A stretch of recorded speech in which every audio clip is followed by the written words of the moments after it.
Now, after laws of motion, we will study here friction. Friction is another force. This is actually electromagnetic in nature. Friction is an electromagnetic force.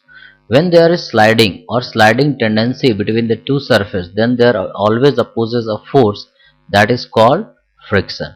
If there is sliding, actual sliding, then the friction is called kinetic friction. But if there is only sliding tendency, there is no actual sliding, in that situation the friction force between the two surfaces is called static friction.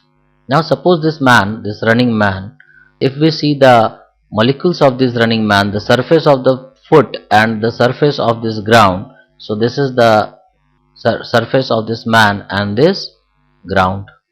So the sliding tendency, this man pushes his foot in backward direction, so the friction here will act in forward direction. In the same way, the friction will act in backward direction on ground. This friction, since there is no sliding between the two surfaces, so this friction is static in nature. So this friction on this man will act in forward direction, and due to this friction this man is able to run on this ground. Now suppose if I throw this block in forward direction with some speed, after some time this block finally comes to rest. So if this block finally comes to rest, means there is some force which is stopping this block, it's stopping its horizontal motion, and that force is responsible for retardation, and this force is called friction. So friction always opposes the sliding or sliding tendency. When friction opposes the sliding tendency, that friction is called static friction. For static friction, it is not necessary the two blocks will remain stationary. So static friction, maybe the two blocks are moving with same speed or same acceleration and their speed is same. If there is no sliding, whether the blocks are in motion or at rest, the friction force is called static. Now suppose if we put this block on truck and the truck is moving, so there is no sliding between the block and the truck, so the friction between the block and the truck is actually static friction, though the block is in motion. Now static friction, we will discuss static friction. Static friction force is a self-adjusting force whose values varies from 0 to a maximum limit. The maximum limit is called limiting frictional force, and limiting frictional force is directly proportional to normal reaction, and the proportionality constant is called static friction. Means suppose this is a block A. Now suppose this man pull this block by 1 Newton. He apply a force of 1 Newton on this block. Now if this block is not moving, there must be some force which is stopping this motion of this block, and this is friction. So this is our static friction, because there is no sliding between the two surfaces, so this friction is static. Now if this person pull this by 1 Newton, this is 1 Newton. If he pull it by 2 Newton, this becomes 2 Newton. Automatically it will change and become 2 Newton, such that the block will remain stationary. Again if he increases it to 3 Newton, this friction becomes 3 Newton up to a certain limit. Now suppose if he pull it by 10 Newton, so this friction becomes 10 Newton and the block will remain stationary. Now suppose if he increases it to 10.1 Newton, and if this block starts motion, then the friction, this friction is the maximum value of static friction, and this friction is called limiting friction. And limiting frictional force is directly proportional to normal reaction, and this is limiting frictional force is equal to mu s times normal reaction. If the friction force is acting here, we have to take the normal reaction here only. This is the normal reaction, it is normal to the surface. So static friction force is a self-adjusting force. Its value changes automatically and its value increases from 0 to a maximum limit, and the maximum limit is called limiting frictional force, and limiting frictional force is directly proportional to normal reaction. Static friction force is not directly proportional to normal reaction. Static friction force is a self-adjusting force. Its value may be anything. It lies between 0 to a maximum limit. Means we can say static friction force, its values lies between 0 to a maximum limit, and this maximum is called limiting frictional force. Now the other force is kinetic friction. Kinetic friction force act between the two surfaces if there is actual sliding between them. Means if the two surfaces are actually sliding, then the force between them is called kinetic frictional force. Kinetic friction force is a constant force whose value is directly proportional to normal reaction, and the proportionality constant here is called mu k. So kinetic friction force is a constant force when there is actual sliding between the two surfaces, and the coefficient of kinetic friction is represented by mu k. So kinetic friction force is mu k times normal reaction. Now we'll see a video. This is the driving force if we increase the force by 1 Newton. This friction force, this green color arrow represents the friction force. When we increase the force by 2 Newton, it becomes 2 Newton. Because this block is stationary. If we increase it to 4 Newton, this force again becomes 4 Newton. When we increase it to 6 Newton, the friction force increases to 6 Newton. When we increase it to 7, it becomes 7. But when we increase this force to 8 Newton, this friction becomes constant and it is less than 8 Newton. Now 8 Newton is actually the limiting frictional force, and this block is moving now. So this friction is kinetic friction. When the block was at rest, the friction force acting was static, and when the block is in motion, the friction is called kinetic. We'll solve some basic fundamental question based on friction. Now suppose a person is pulling a block of mass capital M by applying a force at an angle theta. This angle is theta with a horizontal. If the friction coefficient between the block and the ground is mu, this is mu, what is the minimum value of F needed to pull this block? Now if it is not given, we know this mu is friction coefficient. If there is no sliding between this block and the ground, then this is the coefficient of static friction. When there is sliding between this block and the ground, then this mu is kinetic friction.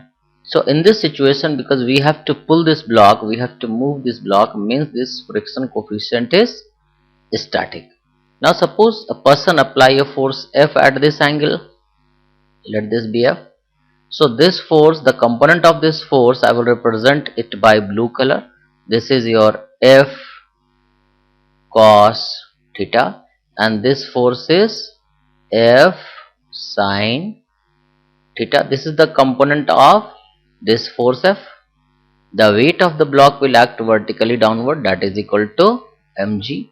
Since this block has a tendency to move forward, if there is no friction between the two surfaces, this block will move in forward direction. So the sliding tendency of this block is in forward direction. So the friction here will act backward on this block, and this is the static friction. Now this is there is one more force is there. This is the normal reaction. Now we know the force, if this block just starts moving in horizontal direction, then we can say F cos theta must be greater or equal to friction force, then only this block will move. And we know if we balance the vertical force, we can say F sin theta plus normal reaction, that is equal to mg. So the normal reaction is equal to mg minus F sin theta. This is the normal reaction. Now we also know if this person increases this force, the maximum value of this friction force is mu times normal reaction, and this is the coefficient of static friction. This is the maximum value of static friction.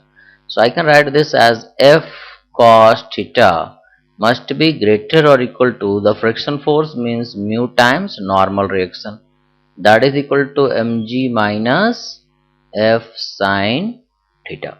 So from here we get F cos theta is greater or equal to mu times mg minus mu F sin theta. Now from here I can say F is greater or equal to mu times mg divided by cos theta plus mu sin theta.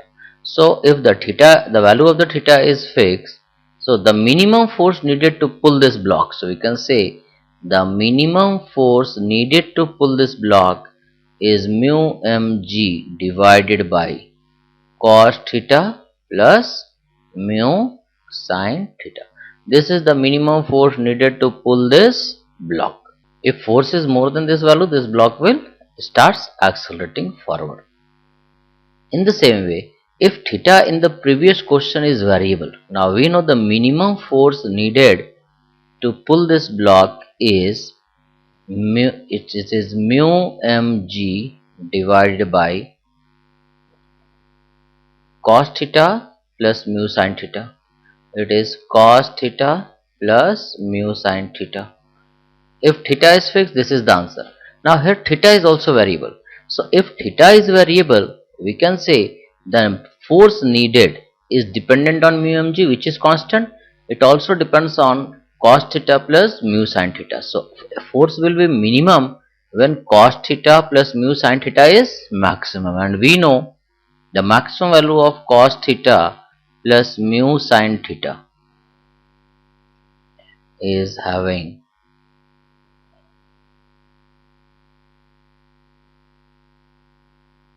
which is equal to root over 1 plus mu square. The maximum value of cos theta plus mu sin theta is root over 1 plus mu square. So in this situation, the minimum force is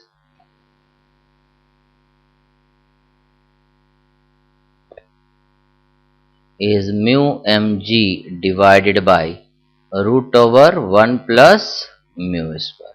So this is the minimum force needed if theta is variable. If theta is variable, this is the minimum force needed to pull this block, and this is the answer. Now these are the two blocks A and B having mass 5 kg and 10 kg are attached by a string like this. These two blocks are attached by a string at an angle 37 degree with horizontal ground. Find the minimum force F needed to pull this block. Now suppose this person want to pull this block. Now we will draw the free body diagram of this block A and block B. So in free body diagram, let the tension in the string be T. Here it is T. The component of T here is T cos 37 degree. Here it is T sin 37 degree. The weight of the block is 50 Newton. This block A has tendency to move forward, so the friction here will act in backward direction. And we know the friction here is mu1, that is equal to 0.2. So this is F1. The weight of the normal reaction here is N1. Now we can say this block is on verge of its motion. So we can say T cos 37 degree must be equal to F1, which is equal to mu1 times N1. And we can also say N1 must be equal to 50 minus T sin 37 degree. Now if I substitute the value of N1 in this first expression, we get T cos 37 degree is equal to F1 means mu1 times mu1 means 0.2. Here mu1 is 0.2. So I will write it mu1 times N1. N1 means 50 minus T sin 37 degree, or T is equal to, we can say T is equal to 0.2 into 50 divided by cos 37 means 4 by 5 plus mu 0.2 into sin 37 is 3 by 5. So solving we get this as 10 into 5 divided by 4 plus 0.6. So this is equal to 50 divided by 4.6. It is equal to 10 point. This is equal to 10.87 Newton. This is the value of tension in this string. Now we know this tension. Now we have to calculate this force F. Now we'll draw the free body diagram of this block B. So on this block B, the component of this tension is T cos 37. This component is T sin 37. The weight of the block is 100 Newton. The applied force, the friction force here will act in backward direction. The normal reaction is N2. Now this block is also on verge of its motion, so we can say F must be equal to F2, this is F2, plus T cos 37 degree. And if we balance the vertical force, we can say N2 must be equal to 100 plus T sin 37 degree. So from here we can say F must be equal to, F2 means mu2 times N2 plus T cos 37 degree, because this block is also on verge of move. So I have written here F2 is mu times N2. So from here we can say F comes out to be, F is equal to mu2 we know the value of mu2 is 0.4, so it is 0.4 into N2 means 100 plus T sin 37, we know 37 is 3 by 5, plus T cos 37 means 4 by 5. So if we solve it, we get F is equal to 0.4 into 100 plus, we know T is 10.87, 10.87, this is 10.87 into 3 by 5 plus 10.87 into 4 by 5. So F is equal to, it is 0.4 into 100 plus 10.87 into 0.6 plus 10.87 into 0.8. This is equal to 51.3 Newton. So this F comes out to be 51.3 Newton, and this is the answer. So the minimum force needed to pull this block is 51.3 Newton. Now if it is given that applied force F is 50 Newton, if applied force is 50 Newton, we have to find the tension in this string and we have to calculate the acceleration of these two blocks. Now we know the minimum force needed to pull this block A and B is 51 Newton. Under this condition, we know in this question the minimum force needed to pull this two block is 51.3 Newton. Means if we are applying 50 Newton force, this two block will remain stationary. So in this situation, we can say we will draw the free body diagram of this block A. Now here this force is 50 Newton. I will write, let this be T. This force is T cos 37 degree. Here it is T sin 37 degree. This friction will act in backward direction. The weight here will act 50 Newton and the normal reaction will act in this direction. In the same way, this force is T cos 37 degree. This component of this T is T sin 37 degree. This is 100 Newton. This is the normal reaction N2. This is the friction force F2. Now we know this block is stationary. So we can say, now this 50 Newton, this block will be under equilibrium. So we can say F2 is under the limiting condition.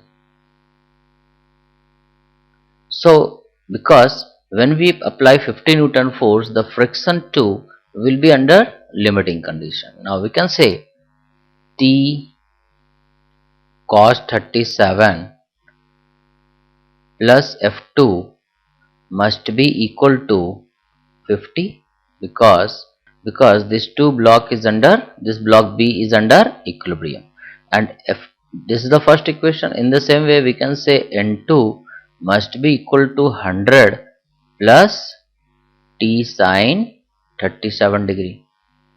Now if we substitute the value of F2 here, we can say F2 is also equal to mu 2 times N2. So I will substitute the value of F2 here. I get T cos 37 plus F2 means mu 2. We know mu 2 is 0.4. Here mu 2 is 0.4. 0.4 into N2. N2 means 100 plus T sine 37 degree, that is equal to 50. So from here we get T, that is equal to, T comes out to be 9.6 Newton. We can solve it like this. T, from here I can solve it like this. This is T cos 37 means 4 by 5 is equal to, plus 0.4 into 100 is 40 plus 0.4 into T into 3 by 5, that is equal to 50. So from this I will take it here. So it is T into 4 plus 1.2 divided by 5 is equal to 10, or T is equal to 50 divided by 5.2. So T comes out to be, T is equal to 9.6 Newton. So this is the tension in the string. Now if we know tension in this expression, we can say for second block, this is the second block. We know this is block A. This is T cos 37. This is T sine 37, and this is the friction force F1. This is its weight. It is 50 Newton. This is the normal reaction N1. Now we know this block A is also under equilibrium condition. So we can say T cos 37 is equal to friction force 1, and we can say friction force 1 is equal to T. We know T is equal to 9.6 into cos 37 means 4 by 5. So it comes out to be, it is equal to 9.69.6 into 4 divided by 5 is equal to, this is equal to 7.68 Newton. This is the actual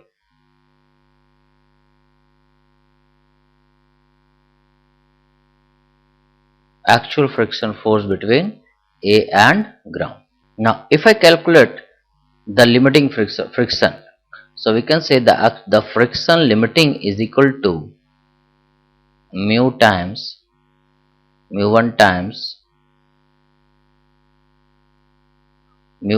normal reaction. Normal reaction means 50 minus T sine 37 degree.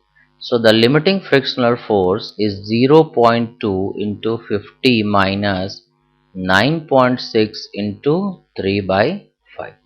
So friction force limiting comes out to be 50 into 0.2 minus 0.2 into 9.6 into 3 divided by 5, which is equal to 8.85. So the limiting frictional force is 8.85, but the actual frictional force is only 7.68 Newton.